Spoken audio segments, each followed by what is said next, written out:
দক্ষিণ পাড়ার মণ্ডলের নাতি এসে খবর দিয়ে গেল আমার ভাই অসুস্থ, মৃত্যুশয্যায়। এখনই আমাকে সেখানে যেতে হবে। এই ভয়াবহ বৃষ্টির মধ্যে না গিয়ে আগামীকাল সকালে গেলে হয় না? বাড়িতে ভাই আমার একা রয়েছে, তাই যেতেই হবে। তুমি বরং সন্ধ্যার পর নৌকাটি নিয়ে ওপারে আমার জন্য অপেক্ষা করো।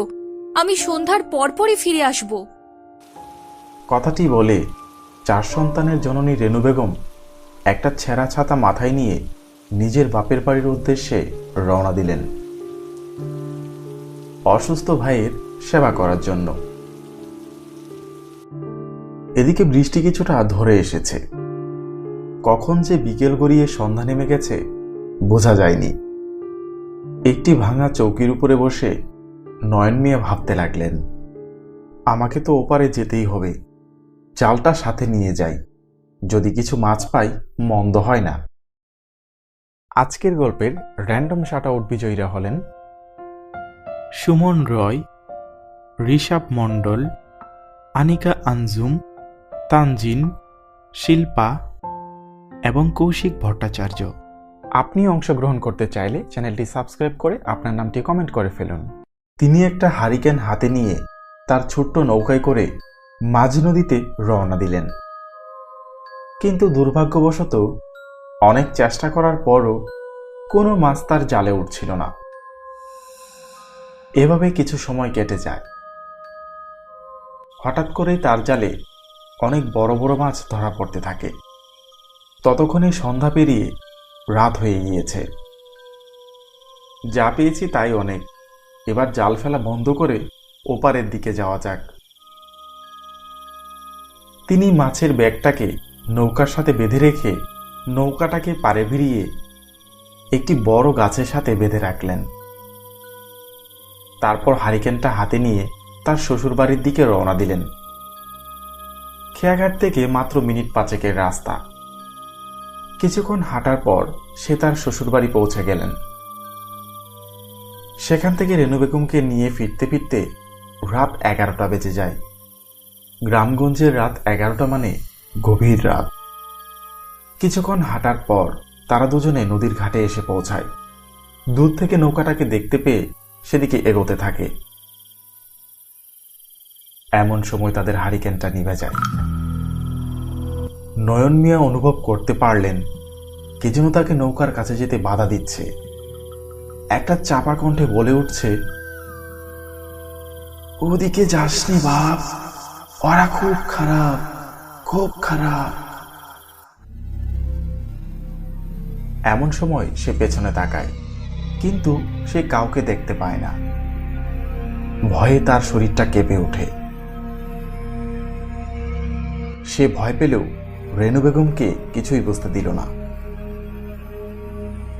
আস্তে আস্তে তারা দুজনেই নৌকার কাছে গেল এবং দেখতে পেল নৌকার উপরে শেয়ালের মতো দেখতে অনেকগুলো কালো প্রাণী। ওই প্রাণীগুলো নৌকাতে থাকা মাছগুলো নিয়ে ছিঁড়ে ছিঁড়ে খাচ্ছে। তারা দেখতে যেমনই ভয়ঙ্কর তেমনই কুচকুচে কালো। চোখগুলো আগুনের লাভার মতো জ্বলজ্বল করছিল। মাছের গন্ধ পেয়ে নিশ্চয়ই শিয়ালগুলো নৌকায় এসে উঠেছে। আমার এত কষ্টে ধরা মাছ এভাবে খেয়ে সাবার করে দিচ্ছে। এখনই এই লাঠি দিয়ে পিটিয়ে সবগুলোকে মাছ খাওয়ার মজা বুঝিয়ে দেব। এই বলে সে লাঠিটি নিয়ে নৌকার দিকে এগিয়ে গেল। সেই কিছুটা ভয় দেখাতেই শিয়ালের মতো দেখতে কালো প্রাণীগুলো দৌড়ে পালিয়ে গেল। কিন্তু সেখান থেকে একটি বাচ্চা পালাতে পারল না।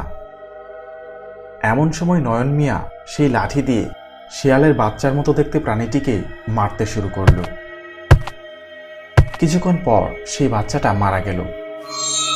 ঠিক তখনই খুব জোরে বাতাস শুরু হয়ে গেল। আকাশের বুক চিরে বিদ্যুৎ চমকানো শুরু হলো। তার সাথে সে কি ভয়ঙ্কর বৃষ্টি, এ যেন ভয়ঙ্কর কোনো কালবৈশাখী ঝড়। এত জোরে বাতাস বইতে শুরু হলো যেন এই পৃথিবীটাকে দুমড়ে মুচড়ে ধ্বংস করে ফেলবে। সে বুঝতে পারল তার দ্বারা অনেক বড় একটি ভুল হয়ে গেছে। তাই সে আর একদণ্ড দেরি না করে তাড়াতাড়ি নৌকা নিয়ে বেরিয়ে পড়ল বাড়ির উদ্দেশ্যে। নৌকাটি তাড়াহুড়া করে চালিয়ে যখন সে মাঝ নদীতে এসে পৌঁছালো, তখন নদীর পাড় থেকে ভেসে আসছিল হাজার হাজার বিচিত্র প্রাণীর করুণ আর্তনাদ। আর এই ঘটনার পর থেকে নয়ন মিয়ার জীবনে নেমে এলো এক ভয়ঙ্কর বিপর্যয়। তারা দুজনে অনেক কষ্টে বাড়ি ফিরল। রাতের খাবার খেয়ে দুজনেই শুয়ে পড়ল। তুমি মনে হয় শিয়ালের বাচ্চাটাকে না মারলেও পারতে। এখন যে কোন অমঙ্গল নেমে আসবে কে জানে। কথাটা তুমি ভুল বলনি, কিন্তু এত কষ্টে ধরা মাছগুলো খাচ্ছিল দেখে আমার মাথায় রক্ত উঠে গিয়েছিল। কথা বলতে বলতে তারা দুজনেই ঘুমিয়ে পড়ে। পরদিন সকালবেলা রেনু বেগম ঘুম থেকে উঠতে পারলেও নয়ন মিয়া আর বিছানা ছেড়ে উঠতে পারল না, কারণ তার প্রচণ্ড জ্বর করেছে। এ ডাক্তার সে ডাক্তার করে মোট 7 দিন চেষ্টা করার পরও আর তাকে বাঁচানো গেল না। কিন্তু রেনু বেগম কিছুতেই বুঝতে পারল না তার স্বামী কেন মারা গেল। এদিকে অভাব অনটনের সংসারে তার মৃত্যুর পর সংসারের গুরুদায়িত্ব উঠে পড়ল তার বড় ছেলে নাহিদের উপরে। নাহিদ তার বাবার বন্ধু রহিমের সাথে মিলে আবার মাছ মারতে শুরু করলেন। এভাবে কিছুদিন মাছ ধরার পর নাহিদ আস্তে আস্তে দক্ষ হয়ে উঠল। তারা দুজনে পালা করে মাছ ধরতে শুরু করল। নাহিদ দিনের বেলায় আর রহিম মিয়া রাতের বেলায়। এভাবে দেখতে দেখতে প্রায় 4 মাস কেটে গেল। একদিন রহিম মিয়া নাহিদকে এসে বলে, আমি কিছুদিন যাবৎ অসুস্থ। এই অসুস্থ শরীর নিয়ে রাতের বেলায় আর মাছ ধরতে পারছি না। তুই কিছুদিন রাতের বেলা নৌকা চালা, আমি সুস্থ হলে আবার রাতে নৌকা চালাবো। ঠিক আছে কাকা, কোনো সমস্যা নেই, কয়েকটা দিনেরই তো ব্যাপার, ও আমি ঠিক সামলে নিব, তুমি চিন্তা করো না তো। কিন্তু নাহিদ যখন বাড়িতে ফিরে তার মাকে সব কথা খুলে বলল, সব শুনে তার মা বলে, তুই ছোট মানুষ, একা একা রাতের বেলায় ভয় পাবি। রাতের বেলা একা যাস নাই বাপ। তুমি একদম চিন্তা করো না তো মা, এখন আমি বড় হয়েছি, এখনো তো ভয় পেলে চলে। নাহিদ মায়ের কোনো কথা শুনল না। রাতে সে বেরিয়ে পড়ল মাছ ধরার জন্য। সেদিন রাতে ঘর থেকে বেরোনোর পর ঝিরঝির করে বৃষ্টি শুরু হলো। নাহিদ নদীর পাড়ে পৌঁছে দেখল ঘাটে বেশ কয়েকটা নৌকা বাঁধা আছে। এছাড়া মানুষ তো দূরের কথা, একটা কাকপক্ষীও নেই। নাহিদ বেশি কিছু না ভেবে নৌকাটি নিয়ে নদীতে বেরিয়ে পড়ল। কিন্তু নৌকাটি নিয়ে কিছু দূর এগোনোর পর চারিদিক থেকে শুরু হলো ভয়ঙ্কর বাতাস। আকাশের বুক চিরে শুরু হলো বজ্রপাত। এই প্রচণ্ড ঝড় বৃষ্টিতে নাহিদ অনেক চেষ্টা করেও পাড়ে পৌঁছাতে পারল না। একটা সময় সবকিছু অন্ধকার হয়ে যায়। পরদিন সকালে নাহিদের লাশটা নদীতে ভেসে ওঠে। নৌকাটা দুটুকরো হয়ে গেছে। নাহিদের সাথে কি হয়েছে কেউ জানে না। নৌকার অর্ধেক ভেঙে পড়ে আছে নাহিদের পাশে, বাকি অংশ উল্টে আছে মাঝ নদীতে। নাহিদের দেহটি যখন ভালোভাবে দেখা হলো, তার ঘাড় ভাঙা, শরীরের বিভিন্ন স্থান থেকে রক্ত বের হচ্ছে। এমন সময় সেখানে এসে উপস্থিত হয় সেই রহিম মিয়া। সে এসে নাহিদের মায়ের পায়ের কাছে বসে কান্না শুরু করে দেয়। আমি বুঝতে পারিনি ওরা ওকে এমন নির্মমভাবে মেরে ফেলবে। গ্রামের সবাই অবাক হয়ে রহিম মিয়ার দিকে তাকিয়ে আছে। এমন সময় নাহিদের মা বলে উঠল, আপনি কি জানেন ওকে কে মেরেছে? ওর বাবার মৃত্যুর 1 মাস পর আমি কিছু প্রাণীকে স্বপ্নে দেখতে পাই। সেই প্রাণীগুলো আমাকে বলে আমি যেন আর কোনো রাতে ওই নদীতে নৌকা না চালাই। আমি এটাকে স্বপ্ন ভেবে নদীতে নৌকা নিয়ে যেতাম, কিন্তু আমি যখন নদীর ঘাটে পৌঁছাতাম তখন আমার আশেপাশে অদ্ভুত সব প্রাণী দেখতে পেতাম। কখনো সেগুলো শিয়ালের মতো, কখনো ছাগলের মতো, কখনো গরুর মতো, বা কখনো হিংস্র প্রাণীর মতো। তাদের চোখগুলো জ্বলজ্বল করত। তারপর থেকে আমার সংসারে নানা সমস্যা লেগেই আছে। কিন্তু 2 দিন আগে সেই প্রাণীগুলো স্বপ্নে আমায় বলল, রাতের বেলায় এই নদীতে নৌকা চালাতে আসিস না। যদি আবার কখনো আসিস তোর বংশ নির্বংশ করে ছেড়ে দেব। আমাকে মাফ করে দাও। সেজন্য আমি অসুস্থতার অজুহাত দেখিয়ে নাহিদকে রাতের বেলায় পাঠিয়েছিলাম, আর আমি দিনের বেলায় নৌকা চালাতাম, আর তারপরে ঘটে গেল এমন নৃশংস ঘটনা। এতক্ষণে রেনু বেগমের কাছে সবকিছু স্পষ্ট হয়ে যায়। সে বুঝতে পারে সেদিন রাতের সেই প্রাণীগুলোই তার ছেলেটাকে এমন নির্মমভাবে মেরেছে। এরপর থেকে রেনু বেগম কেমন যেন হয়ে গেল। সে তার বাকি 3 সন্তানকে বাঁচানোর জন্য ফকির, কবিরাজ আর হুজুরদের কাছে দৌড়তে লাগলেন, কিন্তু কেউ এর সমাধান দিতে পারল না। যার কাছেই যায় সে বলে এই ব্যাপারে সে কিচ্ছু করতে পারবে না। একদিন দূরের এক হুজুরের খবর পেয়ে সেখানে গিয়ে হাজির হন। হুজুরকে সবকিছু খুলে বলেন। সবকিছু শুনে হুজুর বলেন, এই খুব কঠিন কাজ, আমি এই কাজ করতে পারবো না। আপনি আমাকে ফিরিয়ে দেবেন না? আমি আমার স্বামীকে হারিয়েছি। আমার বড় ছেলেটা এই দুনিয়া থেকে চলে গেছে। আমার বাকি 3টা সন্তানকে আপনার বাঁচাতেই হবে। ঠিক আছে, এত করে যখন বলছেন, আগামী শুক্রবার নামাজের আগে আমার সাথে এসে দেখা করবেন। রেনু বেগম তার কথা মতো তার 3 সন্তানকে নিয়ে সেই হুজুরের কাছে গেলেন। হুজুর তাদের নিয়ে সেই নদীর কাছে যায়। একে একে 3 সন্তানকে নদীতে গোসল করতে বলেন। তারপর সে ঝাড়ফুঁক করে দেন। এমন সময় হুজুর একটি তাবিজ রেনু বেগমের হাতে দিয়ে বলেন, এটা আপনার ঘরের কোনায় পুঁতে রাখবেন। আমি জানি না এই তাবিজ কতদিন এই শয়তানদের হাত থেকে আপনার সন্তানদের রক্ষা করতে পারবে। রেনু বেগম তার কথা মতো সেই তাবিজটা তাদের ঘরের কোনায় পুঁতে দেয়। এভাবে আস্তে আস্তে সমস্যা কিছুটা কমে আসে। রেনু বেগম তার সন্তানদের কখনোই আর রাতের বেলায় সেই নদীর কাছে যেতে দেয় না। এভাবে কেটে যায় কিছু মাস। তাদের ছোট সন্তান বাজারে যাওয়ার উদ্দেশ্যে বের হয়। বাজারে যাওয়ার জন্য একটা ছোট সাঁকো রয়েছে। যখন সে সাঁকোর মাঝে যায় তখন তার সামনে কিছু কালো প্রাণীদের দেখতে পারে, যাদের চোখগুলো লাভার মতো জ্বলজ্বল করছে। এই প্রাণীগুলোকে দেখে ভয় পেয়ে সে তাড়াতাড়ি পেছনে ঘুরে বাড়ি ফেরার জন্য, কিন্তু সেই ভয়ঙ্কর প্রাণীগুলো তাকে ঘিরে ফেলেছে। এমন সময় দূরে মানুষের পায়ের শব্দ পাওয়া যায়। এক নিমিষে সেই প্রাণীগুলো হাওয়া হয়ে যায়। সে দ্রুত বাড়ি ফিরে তার মাকে সবকিছু খুলে বলল।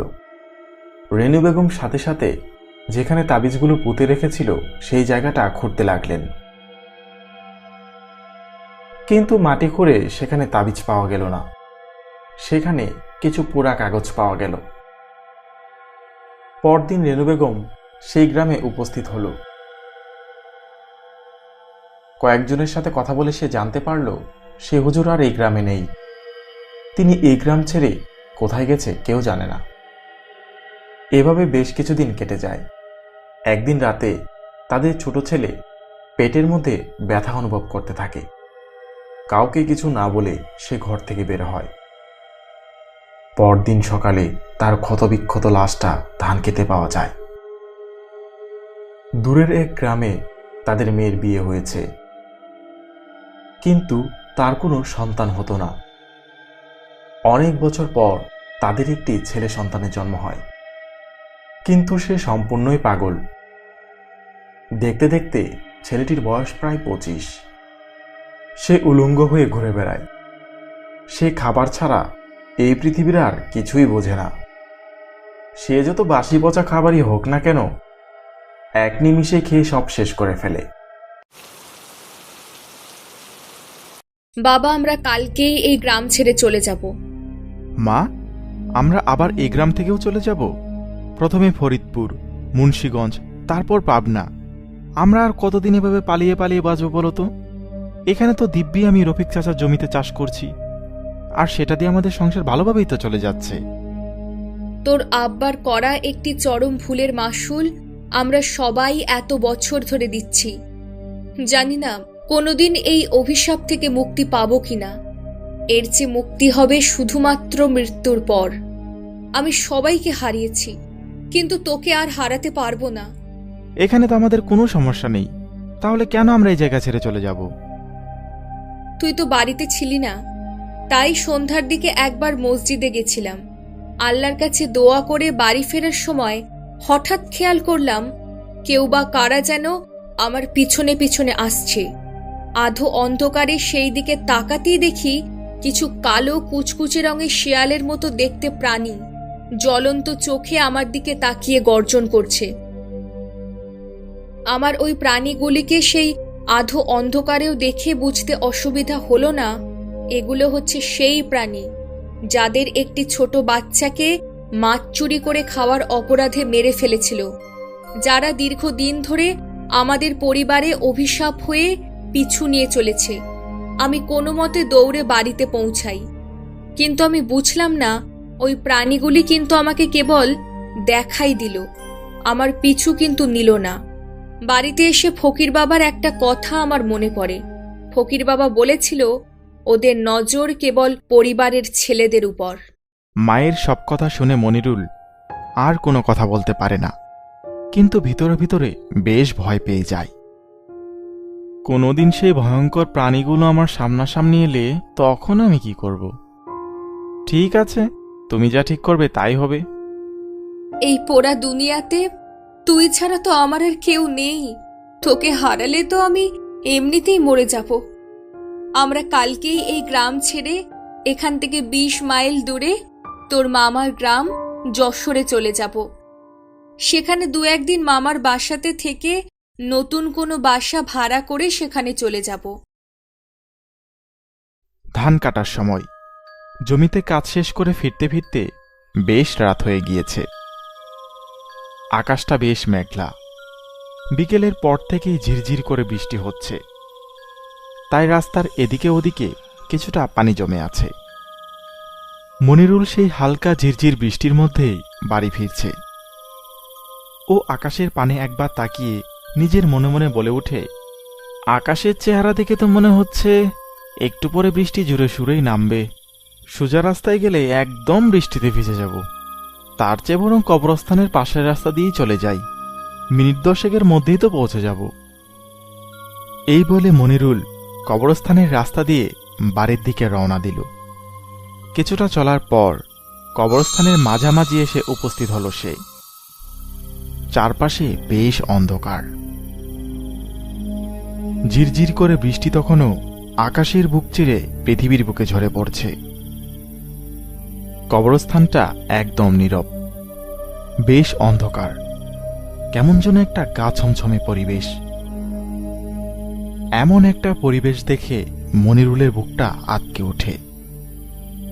কবরস্থানের নিচে যারা শুয়ে আছে আজ যেন তারা সবাই জেগে উঠেছে, সবাই যেন একসাথে হেসে উঠছে।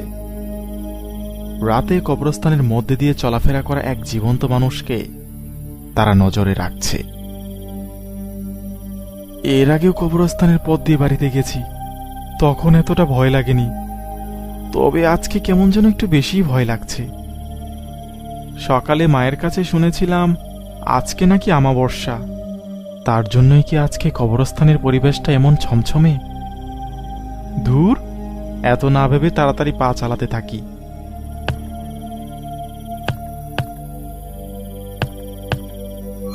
অনেকক্ষণ হলো পেছন থেকে একটা হাঁটার শব্দ পাচ্ছি, তাহলে কি কেউ বা কারা আমার পেছনে পেছনে আসছে? এই বলে সে পেছনের দিকে তাকাতেই আটকে ওঠে। সে দেখতে পারে কালো কুচকুচে শেয়ালের মতো দেখতে কিছু প্রাণী, তাদের চোখগুলোতে যেন আগুন জ্বলছে।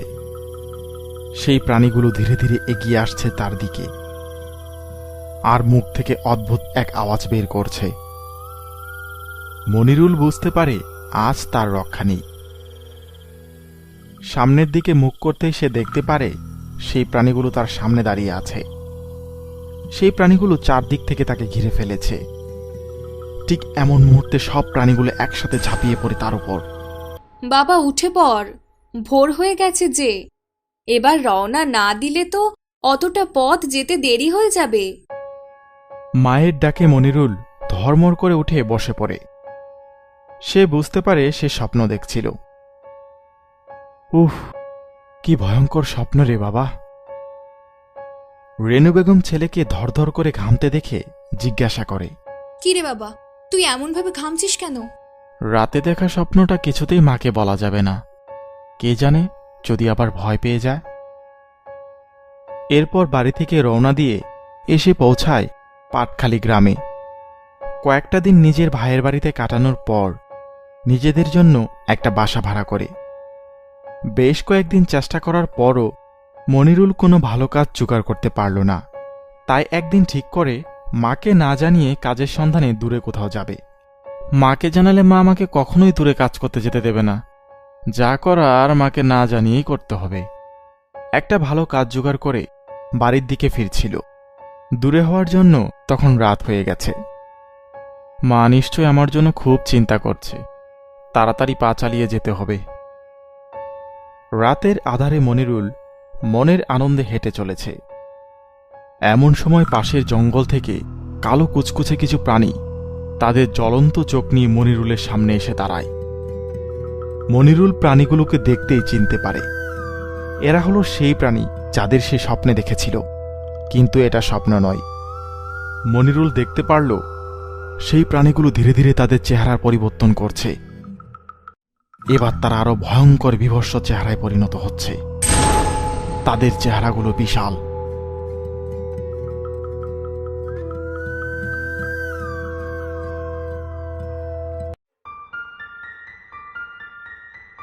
কিছুক্ষণ ছোটার পর একটি মসজিদ মনিরুলের চোখে পড়ে।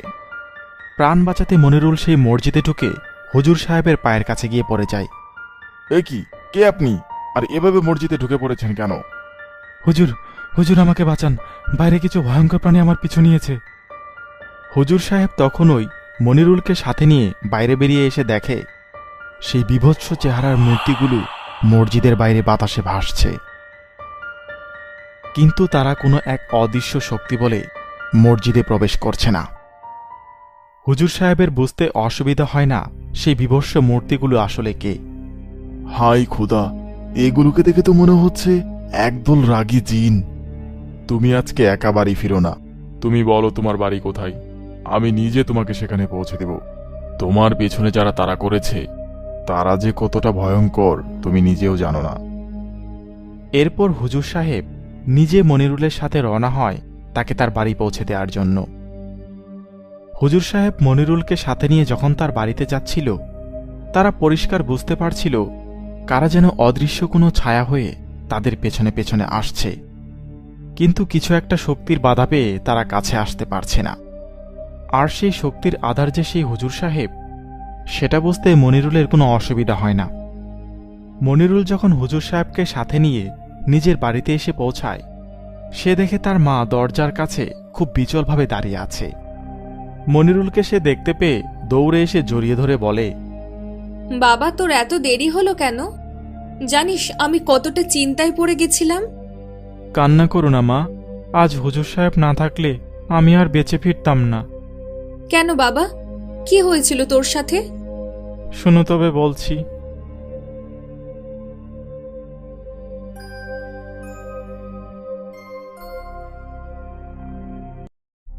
আপনার সন্তানের পেছনে জিনের ছায়া পড়েছে, আর জিনের ছায়া খুবই ভয়ঙ্কর।